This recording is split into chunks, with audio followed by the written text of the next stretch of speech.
Mi nombre es Eduardo Terranova. Provengo del mundo de las neurociencias.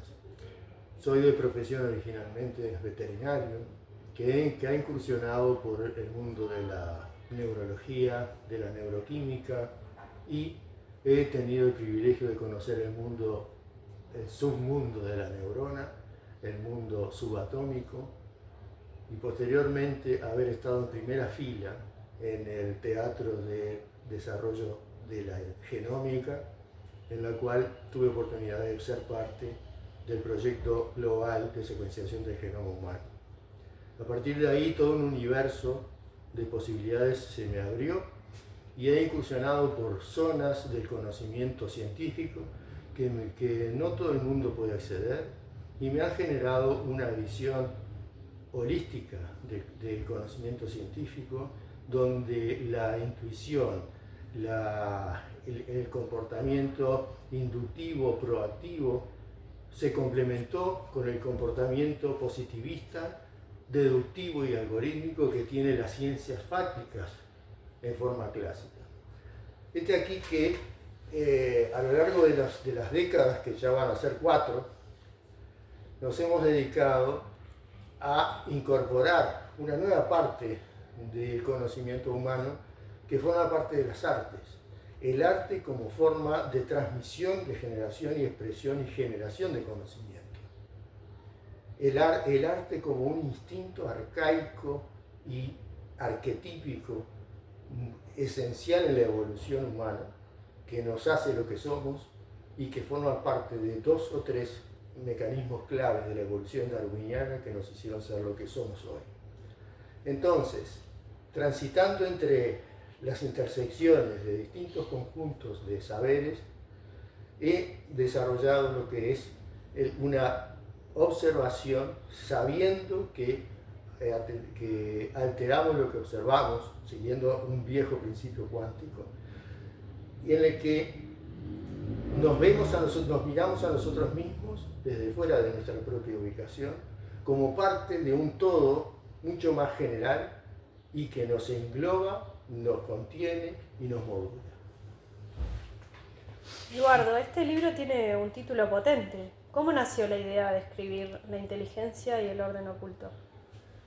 Bueno, justamente, hablando de nuestros comportamientos que aparentemente son únicos en nuestra especie, lo primero que he visto un poco por deformación profesional, de primera instancia, en mis primeras épocas, al ser la profesión veterinaria una de las más amplias que existen en cuanto a las posibilidades de abordar distintas áreas del conocimiento, lo cual no voy a entrar ahora en la explicación, veo al humano como una especie más dentro de las múltiples especies muy diferentes entre sí a las que estábamos acostumbrados a manejar profesionalmente. Entonces me he dado cuenta de que hay patrones que se compadecen unos con otros en las distintas especies y en los distintos géneros de la historia natural. Por lo tanto, la inteligencia como tal, vimos que es un fenómeno. Hay una ontología de la inteligencia que va más allá de una actitud volitiva o una actitud comportamental del hombre. Todo ser vivo se comporta inteligentemente y tiene inteligencia, o toda colonia o comunidad viva tiene inteligencia. Eso es una cosa que se ha visto y que cada vez se está viendo más en todo lo que se ha llamado las teorías de la complejidad y en las teorías del caos, donde se puede entender la inteligencia como un fenómeno en sí mismo que trasciende la conciencia y la voluntad humana. ¿Dirías que la inteligencia es algo que se descubre o se construye? La inteligencia es algo que se tiene, se descubre y se construye. Son todas las cosas. Cuando uno es consciente de que es inteligente, tiene la posibilidad de construir los andamios que le van a permitir crecer y generar más inteligencia. Pero la inteligencia no es equivalente a conocimiento, y el conocimiento no es equivalente a saber. Entonces, si somos conscientes de que tenemos inteligencia, podemos moldearla, modularla y hacerla trabajar a nuestro favor para generar conocimiento. con ese conocimiento que generamos, lo mezclamos con la experiencia y aprendemos de la experiencia y si logramos transmitirla a nuestros congéneres, entonces estaremos generando sabiduría. Y la sabiduría es el producto final, que ese sí es exclusivo de nuestra especie. Cuando hablas de orden oculto, ¿te referís a algo espiritual, científico o a ambos mundos encontrándose? El orden oculto, la palabra es oculto porque en realidad es un poco ambiguo el término, dado que nosotros vivimos en un mundo donde termodinámicamente es desordenado. El desorden, o lo que se llama la entropía en términos termodinámicos, tiene la tendencia a crecer, o sea, el universo tiende a desordenarse. Cualquier ser vivo y cualquier organismo biológico tiende a generar un orden estructural para poder tener sus funciones. Pero a cambio de eso, tiene que generar mucho más entropía en el exterior, en el ambiente y en el entorno con el que interactúa, que genera más desorden. Pero en esa suerte de equilibrio entre generar desorden y generar orden o entropía negativa, lo que hacemos es, o negentropía, como también se le suele llamar, en términos físicos y termodinámicos, que no existe en realidad la negentropía absoluta, pero siempre hay una tendencia a acercarse a la entropía cero, cuando algo se ordena. Tenemos un equilibrio entre el orden y el desorden. Lo mismo pasa con el universo, que tiene una parte que se va a expandir y tiene otras partes que se van a colapsar y van a formarse estructuras, así como se destruyen otras estructuras y se va modificando todo en una armonía general global. Por eso es el orden oculto, es el orden en el desorden.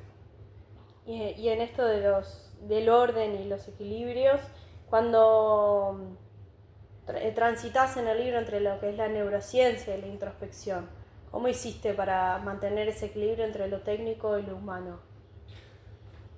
Bueno, justamente observándonos a nosotros desde el punto de vista ontológico, como seres que generamos conocimientos ya desde las bases arquetípicas, que no son conscientes, sino que son instintivas o que son directamente automáticas o termodinámicas o bioquímicas, vamos generando una serie de procesos a partir de los cuales empezamos a tener conciencia de lo que hacemos. Entonces, eso genera lo que se llama la mente, la combinación de estructura, de conocimientos, de saber, de experiencia, de transmisión de la experiencia y la capacidad de la conciencia reflexiva y la autoconciencia de lo que estamos haciendo y la voluntad de seguir haciéndolo es lo que va a generar la mente. Pero la mente es un término que suele asociarse exclusivamente al humano, pero en términos relativos y manteniendo los órdenes jerárquicos y las escalas adecuadas, también es aplicable a a las especies animales, puesto que tienen distintos estados de ánimo y distintas reactividades frente a determinadas acciones que ocurren en el ambiente o a determinadas acciones que ocurren con sus congéneres, que son la combinación de su conocimiento y su experiencia individual con el conocimiento colectivo y en la interacción con el ambiente, que puede ser diferente para cada grupo, de lo que vamos a llamar en varios puntos de mi obra los metaindividuos y los metaambientes, que ya los explicaremos en su momento. O sea, la inteligencia no es una propiedad individual, estás diciendo, ¿no? ¿Cómo lo explicarías? No, es individual pero es colectiva a la vez. O sea, las sociedades humanas están generadas por grupos. La humanidad necesita inexorablemente trabajar en grupos, en megagrupos de más de 150 individuos, que es el límite entre la especie más cercana a nosotros, puesto que necesitan las otras especies tener conocimiento con cada individuo para poder tener confianza. Nosotros generamos confianza en gente que no conocemos, que nunca vimos ni nunca veremos. Ejemplo del dinero, ejemplo de las ideologías, ejemplo de las distintas acciones que ocurren en las sociedades. Nos agrupamos por afinidades, por factores comunes que tenemos con gente similar a nosotros que tiene los mismos intereses o parecidos. Y entonces ahí cada individuo tiene la libertad, tiene libre albedrío, tiene conciencia reflexiva, conciencia de sí mismo, su propia inteligencia y su propia capacidad reflexiva. Pero cuando se juntan muchos individuos de la misma característica, se genera un meta-individuo, que podría llamarse un grupo humano, un club, un partido político, una nación. Y esos meta-individuos se van a comportar, a diferencia de cada individuo, en un individuo único, como si fuera un individuo único colmenar o de muchos individuos que se va a comportar instintivamente e irracionalmente y que va a modular y a contener a cada uno de los individuos que en él están inscritos. Muchos metaindividuos van a convivir en ese contexto en lo que va a ser llamado un metaambiente, que va a tener las mismas condiciones que el ambiente natural y va a tener las mismas leyes naturales de supervivencia. El tema es, nosotros necesitamos del metaambiente, lo necesitamos hacer para poder sobrevivir, porque desde el punto de vista darwiniano, nuestra especie no ha cambiado prácticamente nada de su inadaptación inicial hace más de 1 millón de años. Lo que sí cambió fue que al hacer metaindividuos y metaambientes logramos generar una burbuja con la cual nos permitió conquistar el ambiente natural, modificarlo para nosotros, pero sin ese ambiente natural nosotros no sobrevivimos. Entonces es una paradoja de desarrollo y dominio de la naturaleza, pero estamos supeditados a nuestra propia paranaturaleza, que a su vez el metaambiente depende de las leyes de la propia naturaleza. Hoy lo vemos con los cambios globales, con el calentamiento global, una cantidad de cosas. Bien, ¿qué papel juega la conciencia en este orden oculto que describís? Bueno, la conciencia justamente es nuestro gran atributo y somos la única especie que tiene conciencia de sí. Dicho sea, mencionando un poco al gran filósofo alemán Heidegger, él habla del Dasein, o sea, el ser ahí, el ser arrojado ahí. Y cuando uno es un ser ahí, él habla del ser como parte esencial de la existencia misma. Entonces, cuando nosotros somos conscientes de que somos y que somos arrojados a un contexto y que tenemos que responder y reaccionar a un contexto determinado, entonces la conciencia de nosotros mismos actuando y sabiendo que podemos ser susceptibles a hacerlo, a generar nuestros propios designios, generando una libertad responsable, como podría decir André Camus, Albert Camus o el propio Nietzsche, podemos decir que tenemos conciencia reflexiva, pero también podemos caer en las tendencias de las mayorías que nos van a llevar con la corriente para otras cosas que no son necesariamente las que auténticamente pensamos, llega a ser la sociedad general o la sociedad del momento. Entonces, ese es el valor de la conciencia, tener la conciencia de sí mismo, y somos los únicos que la tenemos. Bien, y hablando un poquito más de tu experiencia personal, ¿hubo algún momento, alguna vivencia que marcó el rumbo de este libro? Sí, yo creo que toda mi vida fue marcando el guión de este libro. El libro de alguna manera marca el derrotero de mi vida que empezó entre los 9 y los 11 años. La edad donde la fantasía genera su cuerpo y su ontología propia. Edad que recuerdo muy bien y que quedó fijada muy bien en mi mente y en mi alma. Edad en la que no hay límites y en donde todo es posible y todo se intenta y todo se genera. Pero a la vez, a medida que uno va creciendo, se va dando cuenta que esas imaginaciones que uno va teniendo empieza a discernir lo que es totalmente imaginativo a lo que es factible, sin perder el espíritu y la iniciativa inductiva y proactiva de tratar de hacer algo a pesar de cualquier dificultad eventual. Entonces, esa gota de fantasía nos lleva al pensamiento mágico Y el pensamiento mágico nos lleva a la propia fe como mecanismo arcaico e instintivo fundamental que nos hace hacer cosas a pesar de que haya dificultades o que de la lógica nos diga que no es posible. Entonces, de esa manera hemos transitado, yo así en lo personal he transitado así por el mundo de la ciencia, a contracorriente de la ciencia positivista. He hecho descubrimientos, no sé si grandes o pequeños, pero he hecho descubrimientos y he tenido mis méritos y mis aportes específicos y únicos en algunos casos.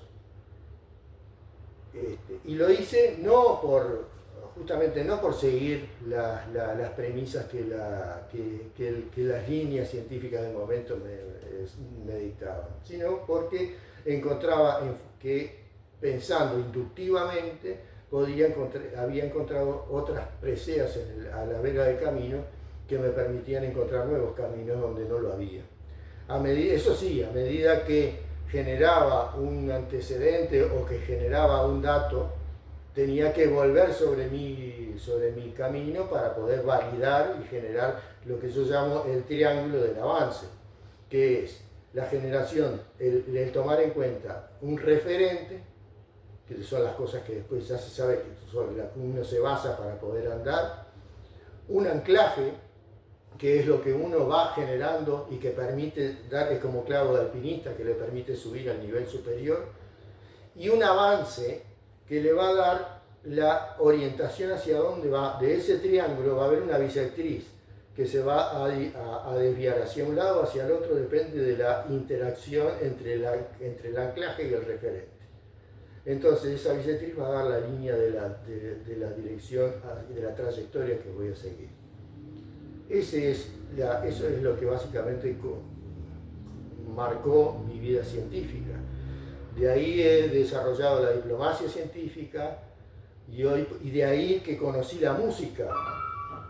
La música, yo soy un pésimo músico, no sé ejecutar música, sí tengo buen oído, pero sí gracias a la neurociencia y gracias al estudio de las otras especies, pude encontrar que a partir del rey de los sentidos, que es el olfato, y es el rey de los sentidos porque el olfato es la cosa misma,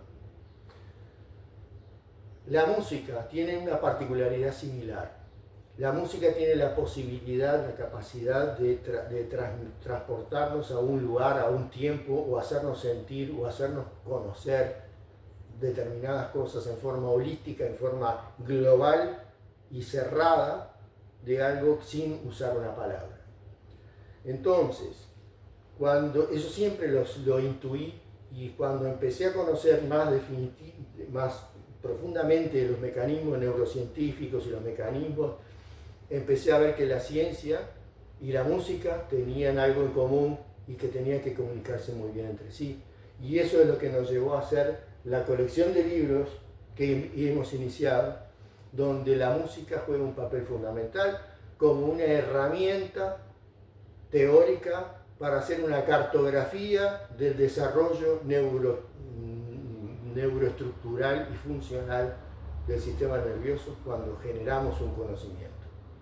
O sea, en el segundo libro que vamos a presentar, generamos esa misma, la posibilidad de hacer una tipología de la gestión cognitiva y poder entender cómo genera conocimiento una persona en determinado momento, ante determinado estímulo, gracias a la música usada como instrumento, no como terapia, no como entretenimiento, no como arte, sino como un instrumento físico que se convalida y hace un matching con lo que es el conocimiento físico del propio cosmos y de las ondas sonoras y de lo que es las matemáticas y todas las ciencias afines a ese área. Por eso es que yo uso el dodecaedro. El dodecaedro, que era considerado por Platón y por Pitágoras como el sólido perfecto, porque es el representante material del universo. Yo lo tomo, y lo tomo muy en serio, porque es la forma en que tenemos de albergar en la mano la puerta o la llave a los sistemas multidimensionales. El dodecaedro no es ni más ni menos que la versión en tercera dimensión de un pentágono.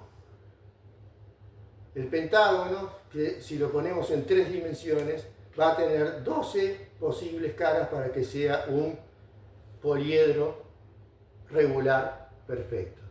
Si esto lo llevamos a la 4ª dimensión, vamos a tener un hiperdodecaedro que es concebible pero no tangible. Es inefable, pero sí lo podemos en la mente humana tratar de conseguir. Y esta es mi llave teórica para poder saber que existen otras dimensiones que no podemos determinar, no podemos observar, pero están allí. Entonces, por eso es importante el arte, la ciencia, que es todo lo mismo, toda una misma cosa, y por eso hablamos de metaciencia. Y hablamos de que va más allá del conocimiento científico. No vamos en contra de la ciencia es fundamental. No vamos en contra del arte. El arte, la filosofía, la ciencia son la misma cosa que nos permite a nosotros ser intérpretes de lo que dice el universo. Muchos de tus lectores te han comentado que te leen como un científico que se atreve a hablar del alma. ¿Cómo te llega eso? ¿Cómo te hace sentir? Bueno, exactamente, por eso mismo. Hablo del alma como puedo hablar del ánimo de un ser vivo. El alma es la combinación de lo aprendido, de lo vivido, de lo experimentado y de lo conocido y de lo intuido. Entonces, que lo lleva a una persona a explorar nuevos horizontes o a preguntarse. Por el otro lado, el alma es lo que nos permite a nosotros hablar y conocer nuestra propia finitud. Y nuestra propia finitud es el motor que nos hace crear y hacer cosas constantemente. Porque sabemos que tenemos un tiempo. Entonces, el saber que tenemos un tiempo nos va a permitir a nosotros ser eficientes y crear y hacer legados para los demás. Entonces, alma y ciencia no son cosas antagónicas. Lo dicen muchos filósofos,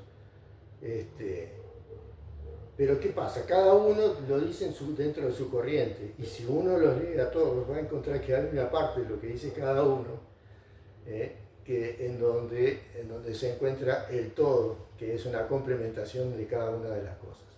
Y eso es parte del caos, y el alma es parte del caos. No es ni una cosa mística, ni es una cosa totalmente fáctica, biológica y matemática, y termodinámica, diría yo. Bárbaro. Para ir cerrando, si tuvieras que pensar pensar en una frase que refleje qué es lo que el lector debería sentir o qué es lo que buscas que el lector sienta al cerrar el libro. Y utilizaría la frase que forma parte de mi emblema familiar, que no es un emblema heráldico de nobleza ni nada por el estilo, es absolutamente todo lo contrario.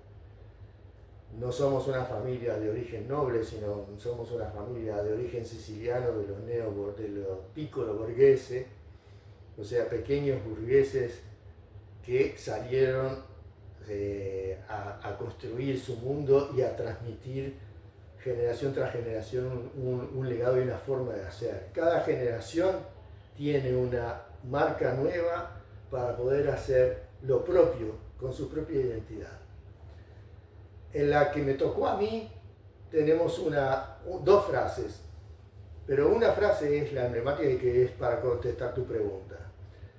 Y es: el universo es simple, lo difícil es hacerlo evidente.